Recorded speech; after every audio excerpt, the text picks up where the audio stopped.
First, let me thank you for inviting me to share my thoughts with you. And I must state in advance that I'll not talk about myself at all. It is very difficult to ask one to talk about oneself. But I'll share my thoughts with you as a Kenyan and as an African. I want to preface my conversation with you out of a book that I first read in 1979. I've not read the book since, but I remember the book very well. This is a book written by one of the great Greek writers, Sophocles. It contains 3 books or 3 plays which are very famous and which I believe you should know. And if you do not know them, I believe that you will find out where they are and read them this evening. The 3 plays are Antigone, Oedipus at Colonus, and Oedipus. I have faith that you have read those famous plays written long before the birth of Christ. And I want to preface, as I said, what I want to say with a conversation that takes place in the book of Oedipus. Oedipus is a Greek legend, and it is recorded in that book that it was prophesied by the oracle of Apollo that Oedipus would kill his father and marry his mother. And when he was born, the parents threw him into the wilderness that the prophecy may not come to pass.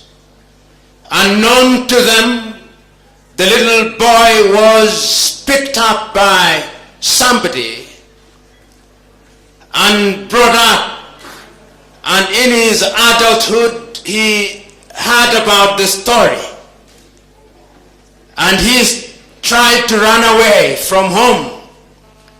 And as he was running away, he met an old man and killed the old man. Little did he know that that was his father. Of course, the story then says that he went into the kingdom of Thebes and he saved the city by solving a riddle. And the prize was that he was allowed to marry the dead king's wife.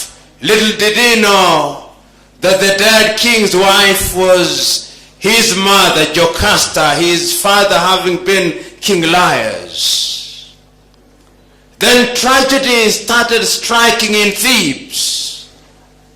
People were dying, bad things were happening, and he himself decreed that whoever found out what killed the king would be exiled from the land. And of course, one of the seers of Apollo said that he was the one who had committed the crime, and he was exiled. And what I wanted to speak about is to be found in the last portion of that play, when Oedipus has been removed out of his city, he's been exiled, and as he goes out, the commoners who are commentating on the play says, "Behold, sons and daughters of Thebes." This was Oedipus, the greatest of all men.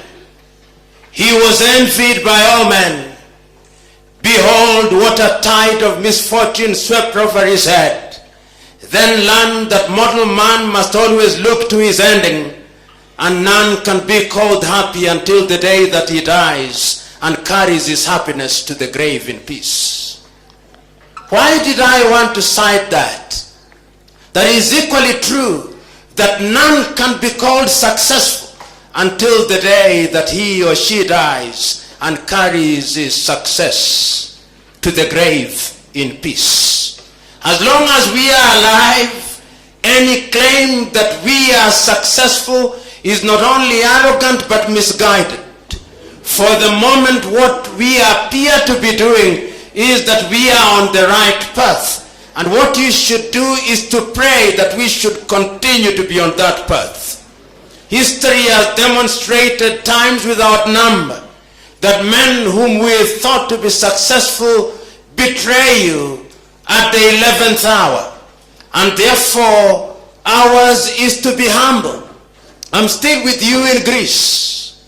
In those days of Sophocles, there also lived a great man, Socrates, of whom you know much. It is recorded that the oracle of Apollo wanted to determine who was the wisest man in Greece. And he sent out one of his oracles to go out in Greece and determine who was the wisest. In those days, Greece was known for many great things. The great writers of the time. If it was not Sophocles, it was Aristophanes. If it was not Aristophanes, it was Socrates or somebody else. When the oracle went out, the oracle came back and said that the wisest man in Greece was Socrates. And the only reason why the oracle arrived at that conclusion was when Socrates was asked, "What do you know?" He said, "The only thing that I know is that I know nothing." It is his humility that set him apart as the wisest man in Greece. So I too come here by saying the only thing that I know is that I know nothing. But progressively and consistently, I try to understand my environment. And this started very early on when I was a student. Nowadays I see students of Nairobi University. I was in 1984 and 1985 the chairman of the Students' Organization of Nairobi University. And when I campaigned to be the student, I did not spend a single cent. Today, I hear that students spend 10 million and I wonder why. In other words, I'm trying to say that there is an ethic which is perverted, which now controls not only our country but our people. Last year, I was in Dar es Salaam. I was invited to Dar es Salaam to help some of my colleagues there with the constitution which will be subjected to referendum in Tanzania next month, hopefully. And as I was traveling at the Julius Kambarage Nyerere International Airport in Dar es Salaam on my way back to Kenya, I had my bag. I had liquid in my bag. I wanted to check it in, to carry it on rather. But they told me I had to check it in. It was not padlocked. I went to a young man who was selling padlocks. And I told him I wanted a padlock, and he asked me in Kiswahili, "Unaenda wapi huko?" And I said, naelekea jijini Nairobi. Asema, wa Kenya, wezi hao, nunua kufuli mbili.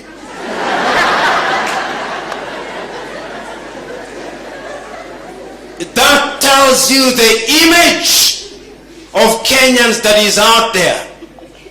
Several years ago, I was in Zanzibar, and a Tanzanian minister in his unguarded moment was speaking, and he said, hili swala la Jumuiya ya Afrika Mashariki ni swala nzuri sana. Kwanza, itapanua soko, itawawezesha wana wa Afrika Mashariki kusafiri, lakini kitu kinachotuogopesha ni wa Kenya. Kwanza kabisa, hawana nidhamu. Siasa zao ni duni na za kikabila. Tuna hofu ya kwamba wakiingia katika Afrika Mashariki watatuambukiza ukabila. Jambo la pili ni walafi. na wanapenda sana ardhi, tayari wanaimezea mate ardhi yetu. You may not, and in fact you are not supposed to like what I'm telling you, but I'm trying to tell you that that is the image that we have out there. On our side, what image do we have of Tanzanians? Lazy and polite. Polite. Equally of Tanzanians or Ugandans. But the question is, we claim to be a Christian country, 80% Christians. But whenever I go to church on Sunday, when the congregation is invited to take the Holy Communion, and their reverends here, they tell the congregation, we are in the house of God.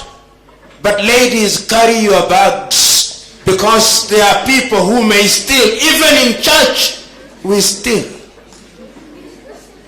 I said at one time in Mombasa that we live in a country where we profess the blood of Christ, but in truth the blood of ethnicity is thicker than the blood of Christ. Because when the chips are down, it is our ethnicity that counts, not our Christianness. You young men, when you are communicating via Twitter, via Facebook and other media, the venom that you spew out in the name of ethnicity is appalling and worrying. The question is, who are your role models? Today, there is a culture in this country which I call the Sonkonization culture. The youth have been Sonkonized, and I'm creating this word deliberately. What is Sonkonization? Sonkonization is the process of acquisition of material wealth by means that are unknown and unfathomable.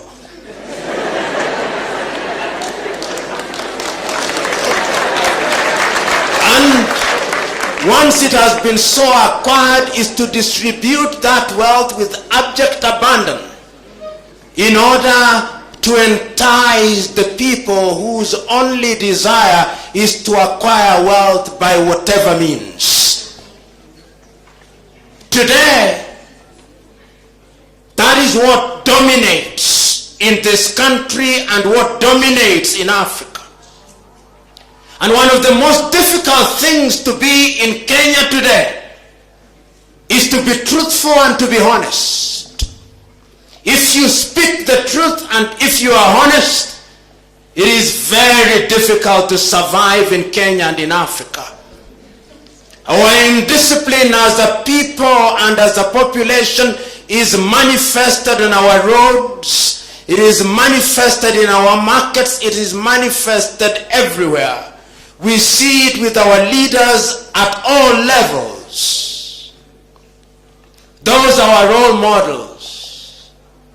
So the question is, when you ask us to speak about Kenya and to talk about Nijenge Kenya, what are we talking about? Are we saying that this country as presently constituted can remain as it is on the shoulders of you young men and women? If you read the Bible, there is the story of a person called Simeon. And he said of this Simeon that when he had heard that Christ had been born, he said that he could now die, because he knew that what was written had been fulfilled and there was no reason to worry. The question is, of your generation, can we say that we can now die? That we are confident that Kenya is safe? Because throughout history, it is young people who have provided the means via which societies have been transformed. Remember, I said that I was not going to talk about myself because there is nothing to talk about. The only thing to talk about is to give you evidence of what is as against what we desire, in the hope that you young men and women 50 years from today, you shall contribute positively to the Negroid race, our country, our continent. If you look through history and ask yourself, what was the age of the young Europeans who came to this country in the 18th century to conquer Africa? What was the age of Henry Morton Stanley? What was the age of Speke and Huntington? They were in their 20s. They were unmarried. They came to this continent and captured this continent and enslaved us, our ancestors. What was the age of William Wilberforce when he was agitating for the abolition of slavery? They were in their 20s and in their 30s. Young people have always been at the center of conquest. What was the age of Jan van Riebeeck when he settled in South Africa in the Cape Coast in 1688? What was the age of Ferdinand de Braza when he conquered what is now Congo Brazzaville? They were young people. In 1908, when the Turks were changing their circumstances, giving birth to the people now called the Young Turks, what was the age of those young people? What was the age in those early days of those who led the Russian Revolution? What was the age of Vladimir Lenin? They were young in their 30s. What was the age of Martin Luther King Jr. when he led the civil rights movement? What was the age of the independence fighters? What was the age of Eduardo Mondlane in Mozambique? What was the age of Samora Moises Machel when he led the struggle in Mozambique? I'm speaking to you young people. What was the age of Nelson Mandela in 1964, or that of Oliver Tambo in South Africa?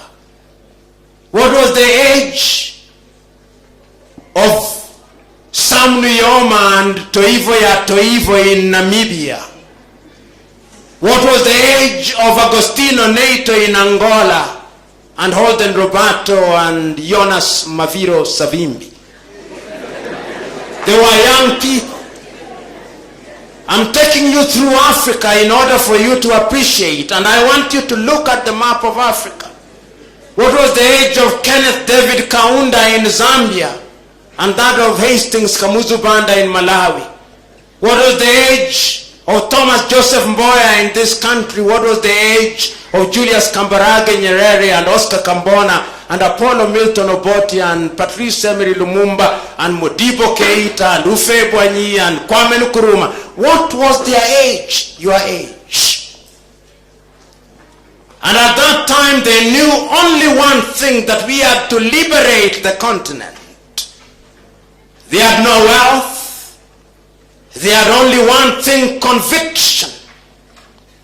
When Nkrumah was speaking in Addis Ababa, Ethiopia, on the 13th day of May 1963, in his famous speech where he said, Africa must unite now. He said, before we leave here, Africa must have one government, Africa must have one army, Africa must have one common defense, Africa must have one currency, Africa must have one government, because if we don't do that, you will get used to your little countries and Africa will be weak. Last year, when the current chair of the Organization of African Unity, or the African Union, Kosan Dlamini Nzuma, was giving a speech and Vision 2063 of Africa, she wrote an imaginary letter to Kwame Nkrumah. And she was merely repeating the same things that Nkrumah was saying in 1963. Let us look neither east nor west, let us look forward.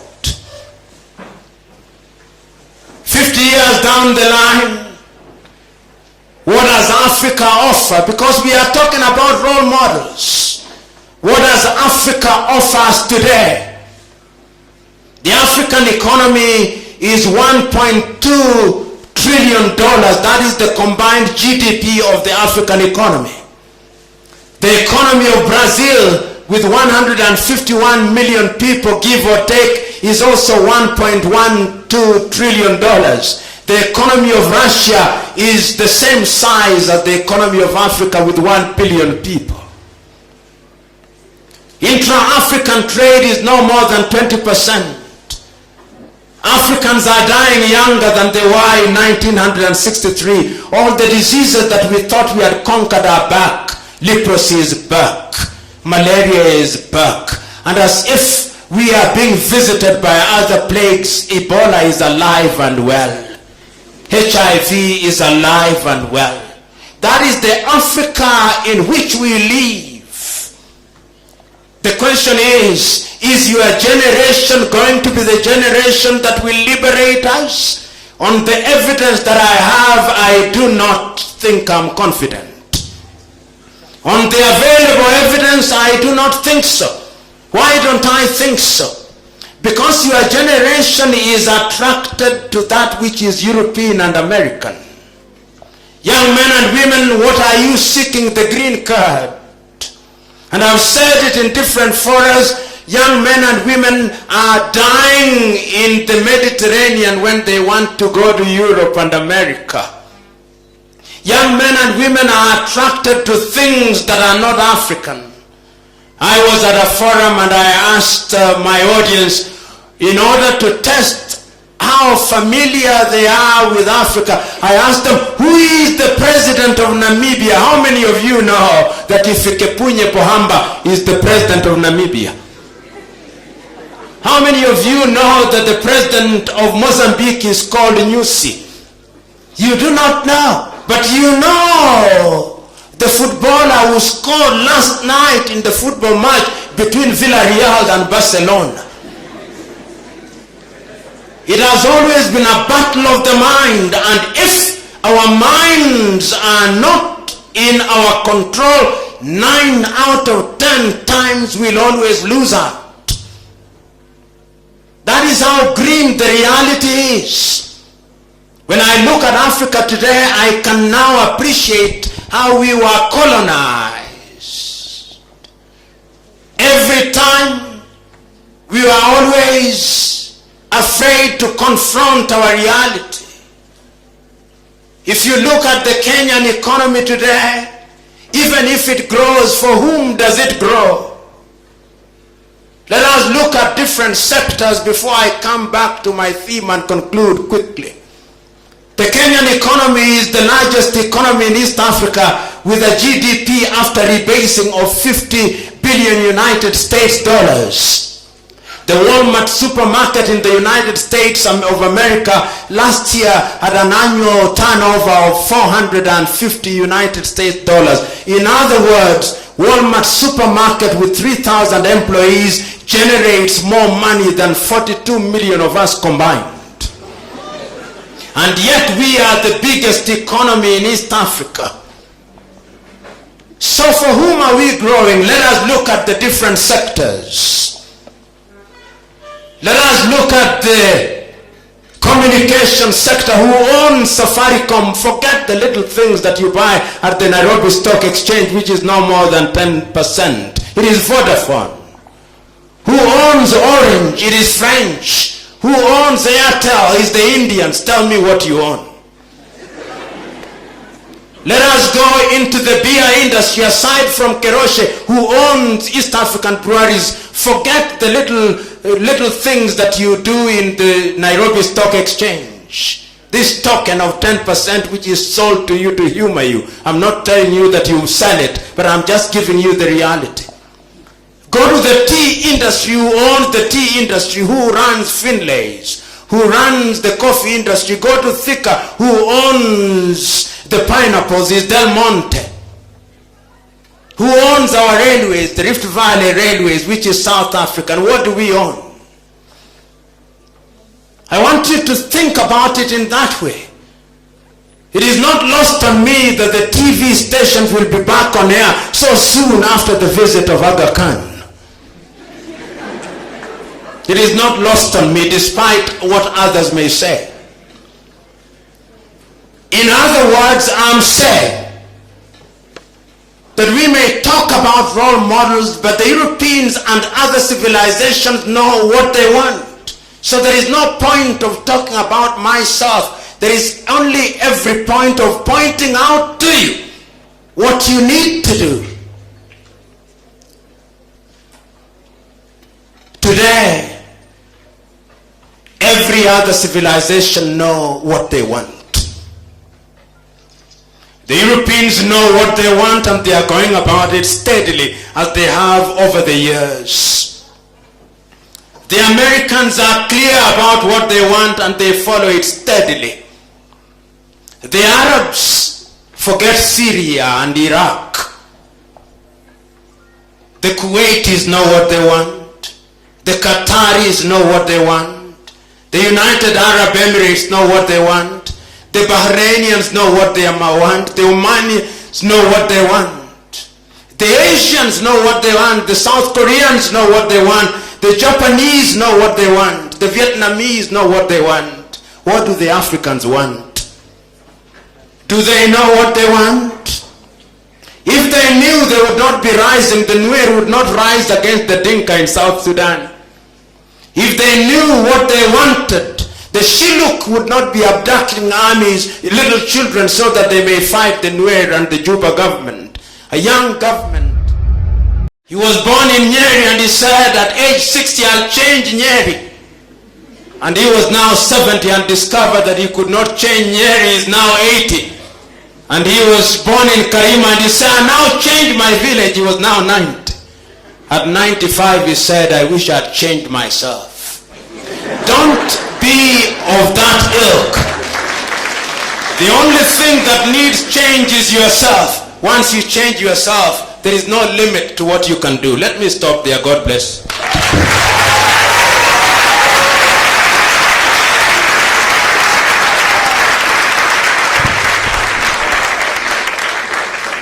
I believe in changing these nations. So I'm just looking for 3 burning questions. We still have many speakers. We have musicians in the building for commercial break. And we need to make these as quick as possible. Anybody just shoot up your hand. 3 guys, only 3 questions. Let me start with the last question. What happened in this country in 1992 is that we introduced money in our politics. If you read a little history of this country, there was something called Youth for KANU 92. It is during the period of Youth for KANU 92 that the 500 denomination note was introduced into this country, and the economy has never recovered. At that time, the Kenyan shilling, the dollar to the Kenyan shilling was under 30 shillings or thereabouts. Then what has happened? The politicians have now mastered this to impoverish the people, and of course when the people are impoverished, then they want instant gratification. It is the education of the people. The people must be educated. The reason why we are called the third world at one time, I once said at one time that the reason why we are called the third world is because there is no fourth world. If there was a fourth or a fifth world, we'll be called the fifth world. And it is a state of the mind. The question is, even now, you who is at Nairobi University, you know that during the campaigns, the students hire goons. The students buy beer. And so the question of civic education is not the answer, it's a culture. We have developed a culture today where we think that money is the be-all, end-all. We must liberate ourselves from that culture. A young Kenyan called Professor Ken Walibora has written a book, Mbaya Wetu, in Kiswahili. In Kenya today, we have a culture where when you get money, we don't ask how you get the money. And I think that is something that must be done. The leadership must be from the top. As a young person in 1994, I worked with Mwalimu Julius Kambarage Nyerere in his foundation in Dar es Salaam when he was doing the Burundi talk. And an amazing man, Mwalimu Nyerere. One day we were traveling to his office, and he told the driver wanted to cross the traffic lights. He told him, usipite. Kama mimi ni kiongozi, lazima niongoze kwa kuonyesha wa Tanzania. During his entire life, when Nyerere was elected as the president, he refused to stay at the State House. He said, nyumba kubwa hii naifanyia nini? Instead, he had a small house at Msasani, and that is where he lived. Leadership by example. That is what we must have. Leadership by example. The former president of Cape Verde, on the day that he ceased to be the president, he took a taxi to his mother's house. I'm not saying that one must be poor, but he's telling you how people live. We must lead by example, and it's a personal choice. Have you made that choice? You must make that personal choice. Corruption. I speak about and write about and against corruption. We love drama. 3 weeks ago in Tanzania, 2 cabinet ministers resigned on a mere allegation that they were involved in corruption. The Attorney General of Tanzania resigned on the ground that he was involved in corruption. Yesterday, we charged several individuals, and more will continue to be charged. I want you to watch this space. There will be no conviction.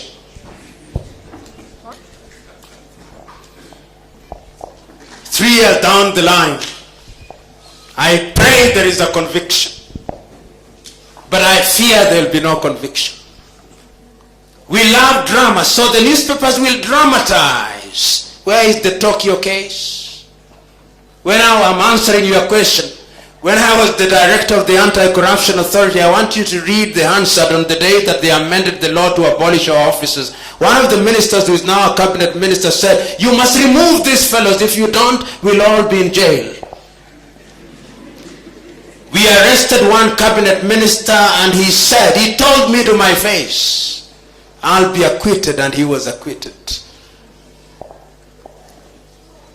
And the day we arrested him, members of parliament from his tribe were in my office. Mbayawetu, he is a thief, but he is our thief. You see the attitude of Kenyans? Today, if you arrested a cabinet minister from a particular ethnic group, they would begin railing about it. Today, my friend Chris Ogure has been arrested. He'll continue to serve as a senator. Should he? Should he? But he will continue. The argument will be, as long as he has not been convicted, he is guilty until proven innocent. It is not a question of being proved innocent. The former president of Tanzania, Ali Hassan Mwinyi, resigned when he was a minister in charge of prisons because a prisoner had escaped. It did not stop him from being the president of Tanzania. Edward Lowassa was the prime minister. He resigned because there were allegations of corruption. He could possibly be the president of Tanzania this year in October. Possibly. It is a culture and a tradition. But how do we start in Kenya? Where do we start corruption? You parents buy examination papers for your children in primary. I love you, mommy. Therefore, what do I do for you? I buy you exam papers. Then you pass. So your entire life is a lie. Your entire life is a lie. History has demonstrated that If you want to fight the corruption, the entire society must be against it. In countries such as Japan, if an allegation is made, you commit suicide. There is honor. Here, if you are alleged to be corrupt, you seek public office. When we elect you as a governor or a senator, you see the ethics and the values. How will people with ideas ever acquire power in Africa? Not easy. Not easy, as long as we have this electorate. A friend of mine is 90 years old called Ali Bashir once came to my office and I was lamenting, and he told me, you know, your problem is you are always complaining about the windmill, the leaders. Do you know that the windmill moves in the direction that the wind dictates? So he told me, go and deal with the wind. Then you'll have no problem with the windmill. There is a problem with the African wind. And that is why the windmill will always move in the wrong direction. So Africa has twin problems, that of the windmill and that of the wind. Can I be elected? Am I electable in Kenya? No. I speak too straight. I say it as it is. The electorate don't want somebody like me. They are not interested. So my ideas, will they ever go far? No. I'll die with them. Because I'll never have the opportunity to implement them. People like me, and there are many better people like me who have long receded, they are outside. The country does not allow it. In Sudan, where you come from, and I've been involved in your negotiations in Bahir Dar, the problem is power. Garanti Madior had power and ideas. Was he allowed to live for long? Sava has power, I don't think he has ideas. You may disagree with me, the South Sudanese who are here. Riek Machar has ideas, but I think his quest for power drowns the ideas.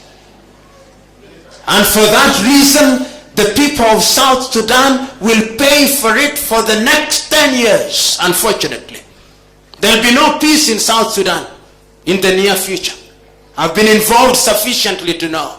There may be calm in Juba, but what about in Bentiu? Too much blood has been spilled. Is now brother rising against brother. They'll fight until they are tired, and the international community will ignore it. Now they are sanctioned since yesterday.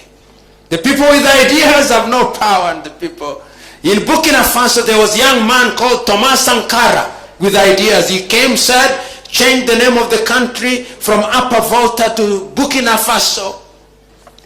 How long did he stay? Within a short time, the French organized for his assassination through Blaise Compaoré. He was told in advance that he would be killed by Blaise Compaoré, who was his friend, and this is what he said: if it is Blaise who has said he's going to kill me, I have no defense. I will die. The man for whom I am named, Patrice Emery Lumumba, at age 36, and this is the letter he wrote, and I conclude with this. Just before he was about to die, and read it in a season in the Congo, he's written to his wife called Josephine, but it's important to note that he had two wives called Josephine, so they both struggled for it, but I think it was meant for his first wife, Josephine Opango, and this is what he said: I now have no doubt that I'm going to die, but I die with my head high above, with indestructible faith and profound belief in the destiny of my country, than to live in humility and renounce the principles which I consider sacred to me, because I know that the history of the Congolese will be written by the Congolese. He was then shot dead and his body drowned in acid. Congo has never been at rest since then. The people with ideas never survive in power. But yet we must never give up, because it is a journey from generation to generation. Those who sow the seed will not enjoy the shade. One generation sows the seed, another one waters it, another one prunes it, and another one enjoys the shade. And that is our joy. There are no easy solutions, no instant coffee solutions. It is an intergenerational struggle. It will be well with us. God bless you.